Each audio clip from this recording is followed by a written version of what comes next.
Today we're going to break down my best gear investments, the stuff that I've seen the highest ROI with, and then we're going to talk about some things that I would not reinvest in if I was going to do it again. If you work in the commercial world and you're striving to get more clients, gear alone will not get you hired. But smart gear choices, the ones that solve problems and make your client's life easier, can get you more calls and can get you more jobs. If you're new here, my name's Keaton and I am a DP based in Oklahoma. I've been doing it for about 10 years and I also developed this app called CineTemp. CineTemp is a quick way to measure and calculate the white balance of a room.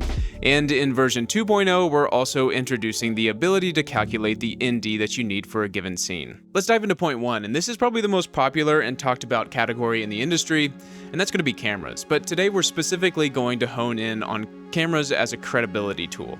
Now, I think there's a common misconception in the industry where a lot of filmmakers feel like if they have the highest end camera, the camera with the best specs, they'll automatically get more work because clients will be impressed by the specs. Now, there might have been a time where that was true 10, 20 years ago, but in today's market, I don't know that that's necessarily the case. I think the reality is that clients don't hire for spec sheets anymore. They hire you based off of your results, what you can produce, the confidence that you can command on set. If you can walk into an environment and create a good-looking scene and know how to lead a team to create that scene, that's what's going to get you called back. For example, if you were hired by a producer or production company, I don't think that producer or the production company goes home and says, "Man, I hired this great DP with really good camera specs."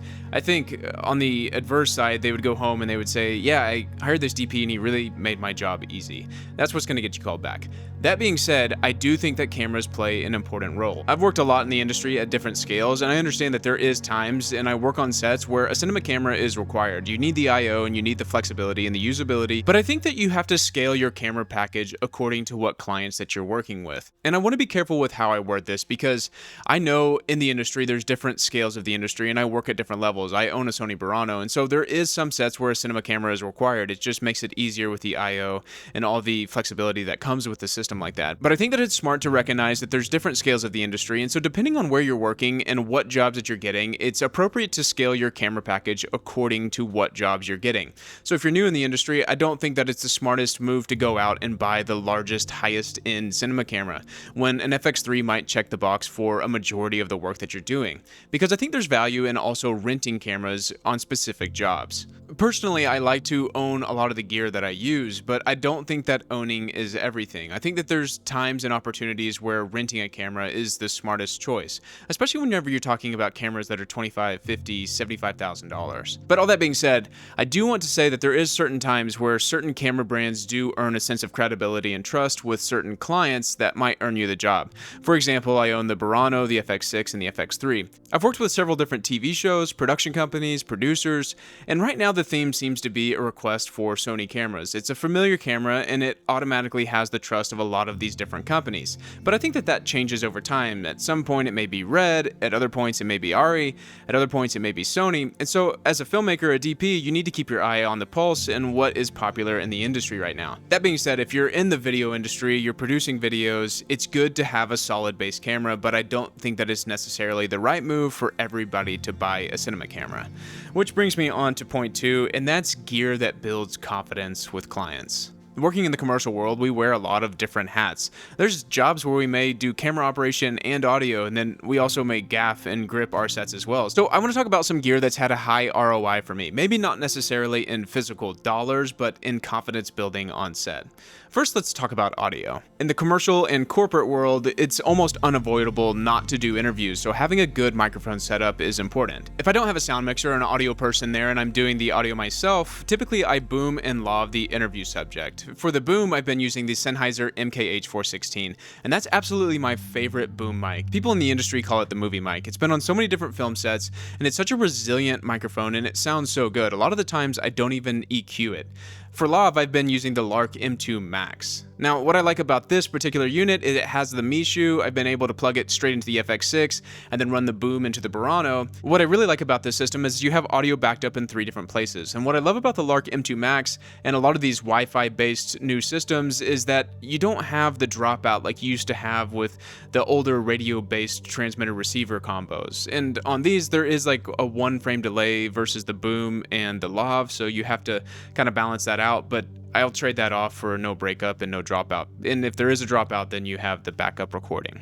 Next, and probably some of my best investments, is a good set of lights. Now, I've changed different light brands and used different styles of lights over my career, but right now what I've been running is a variety of Aperture, Zhiyun, and Godox lights. In the commercial, corporate, TV, and even film world, I think what's becoming popular and important is having quick, portable, and powerful lights. One of my favorite lights that I've been running recently is the Zhiyun B500. Now, what I've noticed is on some of my older B500s, as they've aged, I've started to have a little bit more magenta, but it's not necessarily something that I've noticed that I'm not able to grade out easily in post. Another light that I've been running recently is the Godox F600 Bi. Now, this is a really unique light. It's a 4x4 light mat that you're able to stick virtually anywhere in a room, and essentially you get a 4x4 window of light, which is a really fun way to get a large source in a very small area. All that being said, there's a range of companies that are creating really good lights right now. And what's important to note is that lights immediately give you an ROI, especially with the client, because whenever you're able to produce a better image, that's going to give the client confidence to call you back. As a second note, lights and a lot of the stands that I bought have outlasted several camera bodies. So for me, whenever I'm looking at getting lights and stands, I go into it understanding that they will probably outlast a lot of the camera bodies and even some of the lenses that I own. Now, while we're talking about lights, let's also talk about modifiers. I think there's smart ways to do modifiers. I have a lot of different modifiers and rags on my truck, but right now I want to talk about 3 of the cheap modifiers that I have that I think are a good addition to anybody that's early on in the industry and wants to add them to the truck. The first one being a foam core bounce. Now, this is one that I built at Home Depot, and the foam core bounce has one side that's shiny and then one side that's a matte silver. Now, the matte silver is a little bit softer of a bounce, but it's a little bit harder than just white. And then the silver side is just a shiny bounce, which is essentially replicating the sun. So if you can't keep up with the sun with your shiny bounce, you're probably doing something wrong. Now, the second would be buying a shower curtain. Now, the shower curtain is a trick that I've talked about before, and it's actually one that I bought at a Walmart. I spent a long time testing different shower curtains, and there's this one from Walmart that's about $5 that ended up being my absolute favorite. It gives you a really soft quality of light. Now, you have to be careful with what lights you put close to it because you don't want to melt it, because at the end of the day it is just a piece of plastic. But if you're looking to get about a 6x source, this shower curtain is a good cheap place to start if you don't want to dive into buying a really expensive rag. And then the third thing that I want to talk about is cheap reflectors. I specifically have been buying these newer 5-in-1 reflectors for years. You have silver, gold, black, white, and then on the inside you have a silk. So you have your diffusion, but then you also have some things that you can use outdoors, which if you don't have a lot of modifiers, this is one that I think is essential to have in your kit. The last thing I want to talk about that builds client confidence is a good wireless system. Over my career, I've used a variety of different wireless systems, and right now I own the Vaxis Storm system, which is essentially the tear deck on the inside, the DJI SDR, and currently I've been testing the Axum Cine Master 4K. When I first got started in the industry, a lot of the times having a wireless system was something that was reserved for larger sets. Whenever we were working, a lot of the times we were just running long SDI cables for client monitor, and client monitors were almost a privilege at some point. But in today's day and age, with wireless units getting more and more economical, what I've noticed is having a wireless unit and a client monitor is something that's invaluable, and it helps the client feel more engaged in the process. Clients can see exactly what you're shooting and make suggestions immediately. There's no guessing on their end or crossing their fingers waiting for post. Now, just a real quick note on the Axum system. My favorite part of this is the M7 Pro monitor as a director's monitor. It's extremely power efficient, and I have an entire review coming out on this coming in the next month or so. I'm just waiting for a couple more firmware updates to kind of see where it lands and give them the best shot. And then I want to talk about where this specific wireless system fits in the industry at like what scale I think it could be used at. That being said, I'm taking my time with this review. I've been using it for already a month and a half, and I want to continue to use it on different scales of projects for the next month, so be on the lookout for that. But the next thing I want to talk about is gear that speeds up workflow. As we talked about with lights needing quick, portable, powerful solutions, clients notice whenever you move fast and don't waste time. But to have speed with gear, you have to have reliability, and in some cases that might be a buy once, cry once scenario. So let's talk about gear that's worth the dollars. In the film industry, I think that there is a lot of good economical options, especially on a lot of different things.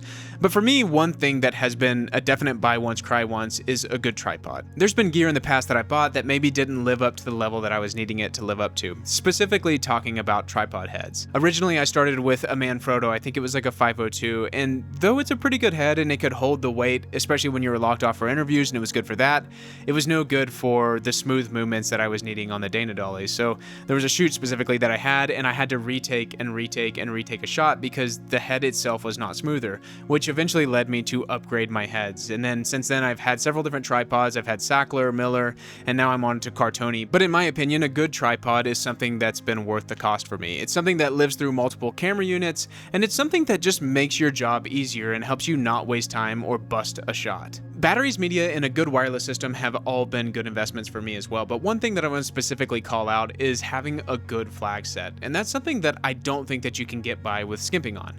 Currently, I've been running this modern flag set, and this is not sponsored or affiliated in any way. This is just something that I genuinely like. Having floppies, ultra bounces, ways to slow down or diffuse a light is something that's invaluable on set, especially as you get bigger and bigger. The last thing I want to talk about in this section is having a good, fast, reliable camera system. Now, for me, I've been running the Sony system, and I've done a lot of different videos on this on why I went into the Sony system, but the Burano, the FX3, and the FX6 are a perfect pairing, and it helps you move fast because they're reliable and they have different use cases. The FX3 is great for gimbal and crash camera, while the Burano is good for handheld and larger sets. But overall, what I like about this system is that it's a unified system that has speed and reliability top of mind. And I think that that helps give them a leg up in the industry right now compared to a lot of the competition. Now, they may get beat on certain specs, but I think overall in the system, that's why we're seeing this being requested more and more.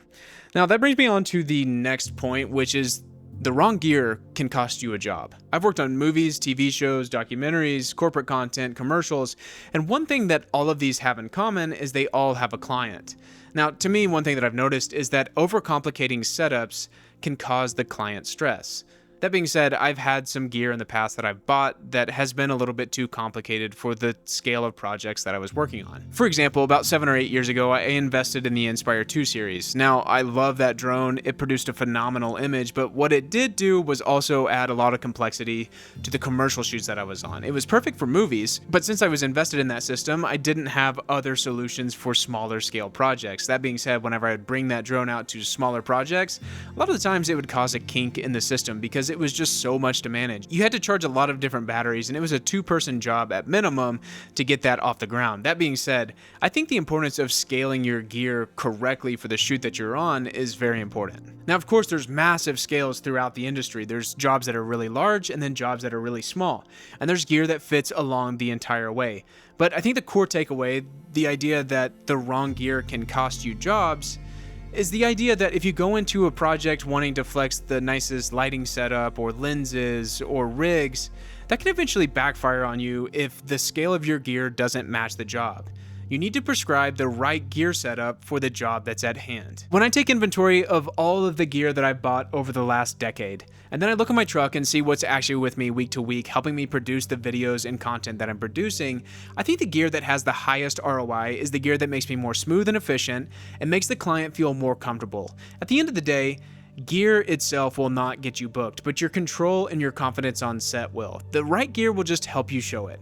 My name's Keaton. I am a filmmaker. I'm sharing my journey and what I've learned along the way. If you enjoyed this video and want to continue growing together, consider subscribing. This is just the beginning of the conversation.